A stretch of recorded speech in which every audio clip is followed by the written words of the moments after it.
ভাইরাসের সংক্রমণ বেড়ে যাওয়ায় ২০২০ সালের জুনে কুমিল্লা জেনারেল হাসপাতাল ও কুমিল্লা মেডিকেল কলেজ হাসপাতালে স্থাপন করা হয় দুটি বিশেষ আইসিইউ ইউনিট। এসব ইউনিটে জনবল নিয়োগ দেওয়া হলেও গত বছরের ডিসেম্বরে প্রকল্পের মেয়াদ শেষ হয়। ৮ মাস ধরে চিকিৎসক স্টাফদের বেতন ভাতা বন্ধ থাকায় অনেকটাই অচল হয়ে পড়ে আছে ১৫০ কোটি টাকা মূল্যের আইসিইউ সরঞ্জাম। কুমিল্লা মেডিকেল কলেজ হাসপাতালে জনবল সংকটে একেবারেই বন্ধ হয়ে পড়ে আছে ৩০টি আইসিইউ বেড।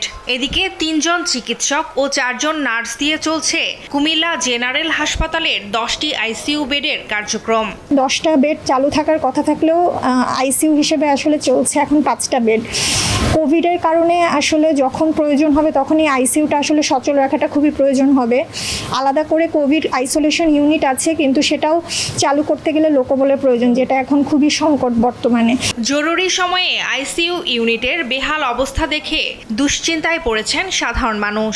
সবচেয়ে নিম্ন আয়ের মানুষ কিন্তু সরকারি হসপিটালগুলোতে আসে, আইসিইউ ওয়ার্ড নিজে আইসিইউতে আছে। করোনা মহামারী যদি আবারও বাড়তে থাকে তাহলে কিন্তু মোকাবেলা করাটা অনেক কঠিন হয়ে যাবে। দ্রুত সময়ে জটিলতা নিরসন করে আইসিইউ ইউনিটগুলো পুরোদমে চালুর কথা জানান সিভিল সার্জন। আমরা সরকারের কাছেও আবেদন করেছি জনবলের জন্য, যদি করোনা পরিস্থিতি আপনারা যেরকম মনে করতেছেন ওরকম হয় তো আমাদেরকে জনবল দেওয়া হবে। আমাদের আইসিইউতে কিছু সমস্যা আছে, 2টা এসি নষ্ট হয়েছে, এখান থেকে পানি পড়ছে এবং নিচতলায় পিডব্লিউডির কিছু কাজ ছিল, এগুলো শেষ করা এখনো হয় নাই।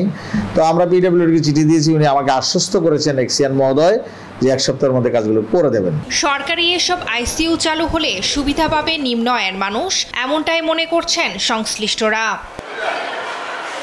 নিউজ ডেস্ক, দেশ টিভি।